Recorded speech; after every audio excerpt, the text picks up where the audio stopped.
Les spécialistes l'ont beaucoup dit depuis quelques années. Trop de travail pendant les études peut nuire à la réussite scolaire et même entraîner le décrochage. À Sherbrooke, les efforts portent fruit. De plus en plus d'employeurs adhèrent au programme Études-Travail et s'engagent à ne pas exiger des étudiants plus de 20 heures de travail par semaine. René Cochot. Non, mais on pourrait mettre le rose de l'avant, non? Oui, Marilène Bégin-Lavallée travaille au magasin Momo Sport depuis 10 ans. Son employeur a adapté ses horaires de façon à ce qu'elle puisse poursuivre ses études et élever son garçon.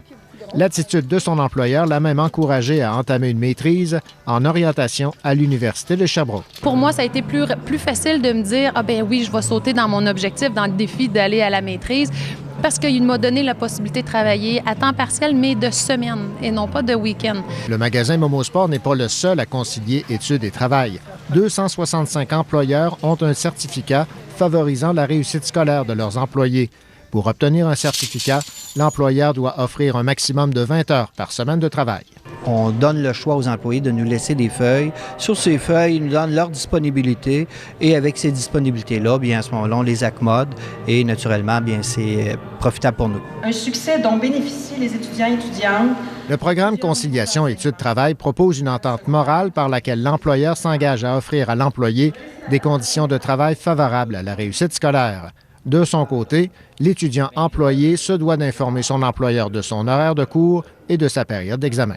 Moi, je désirais pas avoir de dette à la fin de mes études, donc j'ai aussi travaillé en même temps. Mais c'est vrai que c'est pas toujours évident, puis il faut avoir une bonne discipline pour pouvoir y arriver. Le taux de décrochage de la commission scolaire de la région de Sherbrooke est passé de 30 à 18 % depuis la mise en place du programme et d'une série d'autres mesures. Les études démontrent que le travail est un atout pour la persévérance scolaire, à condition d'assurer un équilibre. C'est très valorisé comme employeur, comme citoyen, de participer à la lutte au décrochage, parce que ça fait plusieurs années qu'on dit dans le milieu de l'éducation, c'est l'affaire de tous. Un guide des bonnes pratiques sera lancé prochainement pour aider les étudiants et les employeurs à concilier études et travail. René Cochot, Radio-Canada, Sherbrooke.